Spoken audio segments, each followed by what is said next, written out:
Hi, I'm Damian Griffiths, the Regional Director of Tranz Middle East.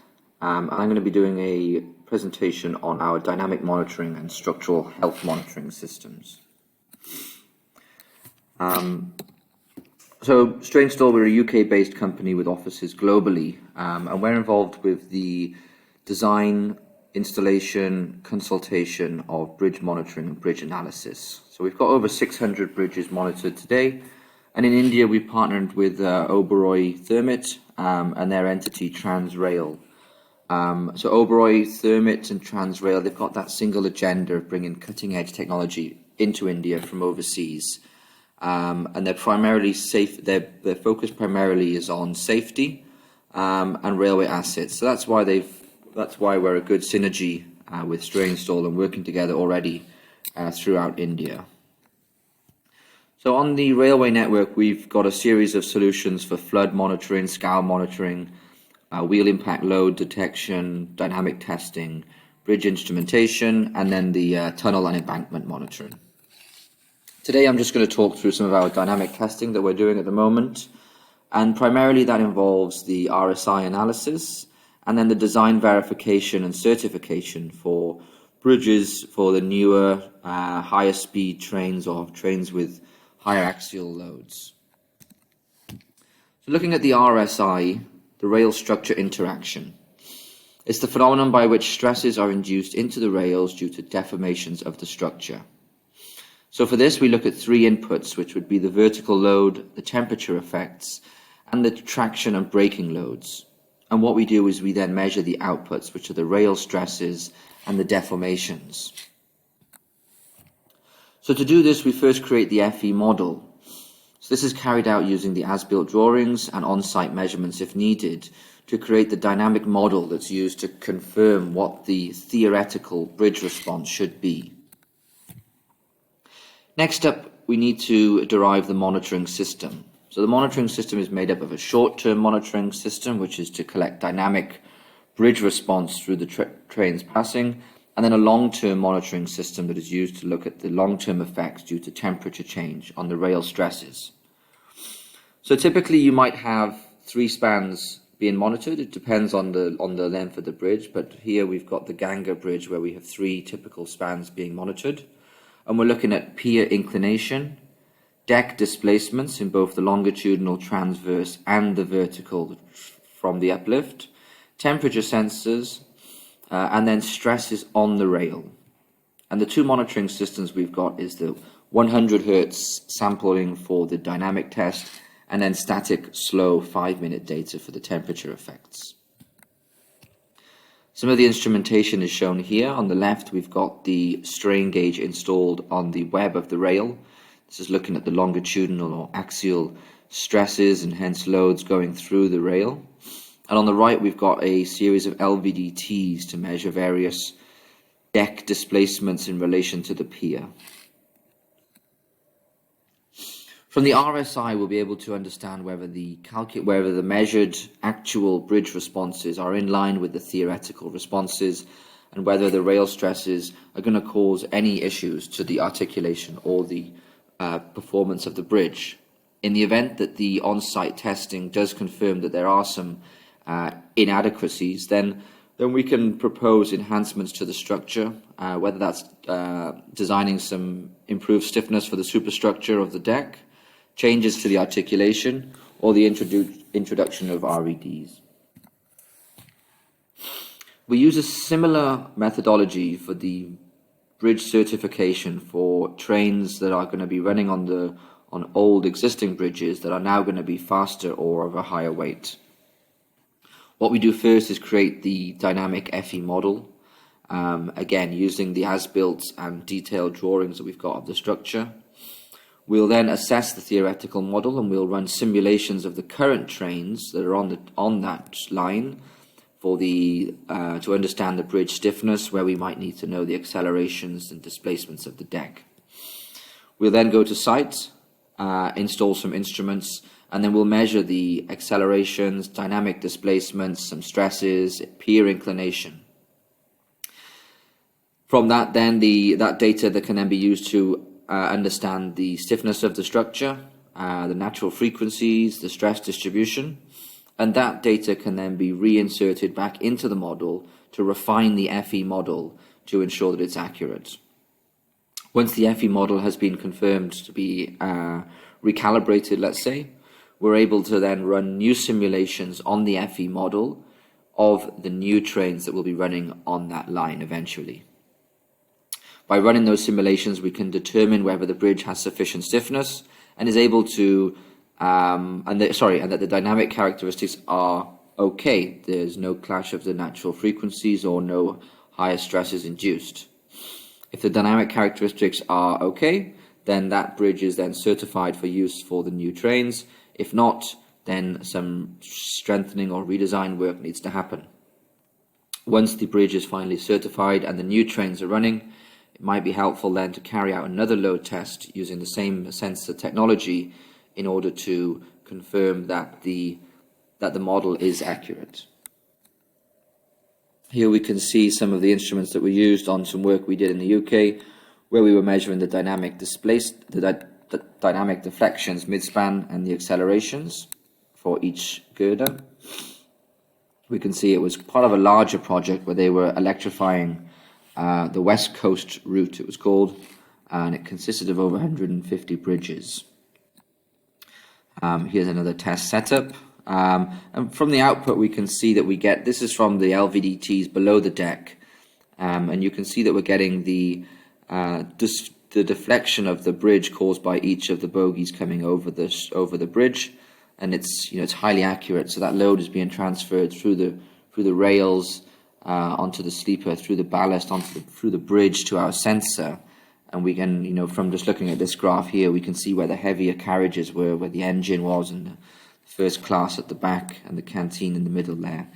So we get very accurate data from that, with the acceleration data also plotted here.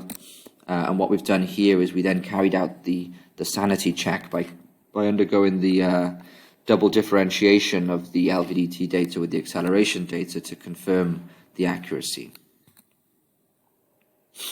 We then just touch on the topic of the monitoring and the testing. It's the sort of long-term structural health monitoring and bridge instrumentation. So in the past, it's been very much a periodic manual inspection on bridge structures, whether it's 1, 3, 5 or 10 years. And testing would only take place when there was a problem that has been found, and then short-term monitoring or testing was taking place. But with the advancements in sensor technology, data management, IoT, we're able to sort of start putting in real-time structural health monitoring systems for to try and improve the sort of life cycle and the information and knowledge on the bridge health. So when designing the monitoring system, we need to take into consideration the measurements that we're taking and how much data we need, because inevitably cloud or solid server memory storage, it's costly. And it affects also the data transmission speeds and also the power consumption on site. So when we're looking at perhaps crack growth or settlement, you might only need a reading every minute or so.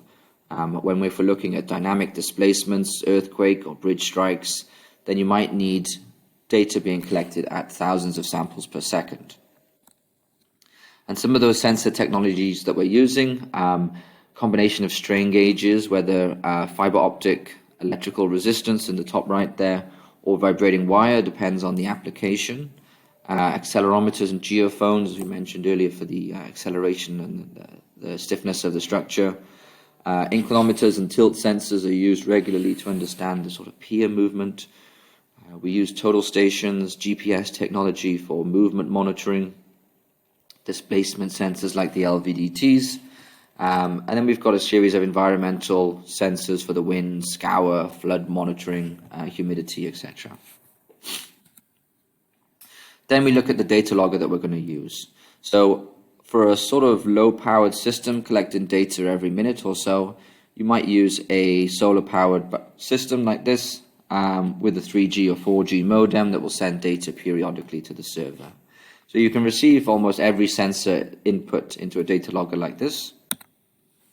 The more complex systems that we're installing on, where we have hundreds of sensors and we might be sampling at hundreds or thousands of samples per second, requires more complex DAUs or data acquisition units that comprise of strain gauge amplifiers, anti-aliasing filters, surge protection devices, a very high spec PXI or PC to manage that data. And it's usually connected through a fiber optic network to the main network switch. For the low powered options where you want to instrument as many locations as possible, so for instance every pier on a bridge over a series stretch, or some ground monitoring movement or flood or scour monitoring, we can make use of the wireless node solution. So this is where each wireless node will be a small solar panel and battery, and if we were to be collecting sort of one sample every 5 minutes, then the system will run almost until 10 years is without the solar panel, so we can go for a lot longer with the solar panel there. And one of the nodes will then have your SIM card, which will send data back to the software. Some examples of bridge instrumentation. So yeah, it's a combination of sensors scattered throughout the structure depending on the purpose of the monitoring. Another bridge SHM system is here. Some crack sensors then, just to go through some. So we can see some data here is where by doing the monitoring, we're able to understand how the crack performs with the changes in temperature. So here we can clearly see as the temperature increases, the crack decreases, and it's having this knowledge will enable you to predict the future as to when the crack will get to a level that needs to be repaired. Similarly with the strain gauges, as the concrete heats up or the steel, it goes into tension, and the strain gauge can pick that up, and we can plot and manage trends. If we're measuring the articulation of the structure, again, there's going to be a daily pattern through the thermal effects where the bridge is moving. And it's with this sort of data that we're able to predict when and where the limits will be breached. And that's through our software. So BridgeWatch is the smart asset management system. So it's fully customizable dashboard with various screens where the user can manage and view the data with alarms, alerts, messages, reporting. And it's about getting that data and turning it into information. So here we can see some live dashboards for how patterns in data can be spotted using these color trends. And this is real-time data on the fly coming in. We've got the time history analysis graphs where we're able to plot graphs comparing any sensor types over any period of time, allowing you to spot the correlations like I showed earlier for the strain and crack sensors. Here we can see the correlation analysis graph. So this is where we're able to plot the graph between two sensors as opposed to the graph on a time history. So this is good to understand the correlation and detect any changes in the structure. So for example, here it looks like there's two correlations shown. So there was one clear correlation up until a certain point, and something changed in the bridge, whether a bearing was released or a pin joint was released, but something happened in the structure causing a new correlation to be found. With that data coming in, we can then carry out our machine learning algorithms in order to predict where the data might be in 1 month, 3 months, 1 year, 5 years' time. Of course, the further back we go, the larger the range is on the prediction. But the algorithm updates itself for every new data set that is being received by the software. So we're able to get some very accurate modeling over the short to term period with some loose modeling then over 1+ years. We then have the time to inspection. So this is where we look at the cumulative data collected through perhaps bearing movement, and we understand and we know from the manufacturer of these bearings that the bearing has X meters of movement in its lifespan before it should be replaced. So we can cumulatively add that up daily and tell you when you should be replacing those bearings. Where you've got GPS and tilt sensors on the structure, we're able to show you in real time how that bridge is moving, and you can play back events from the past. So here we can play back some data and see how the bridge responded during a high wind speed example. We've got rainfall analysis. We've got FFT spectral analysis. So it's an automated report during a high wind speed event where we carry out the FFT on the acceleration data above here to understand the first few modes of vibration.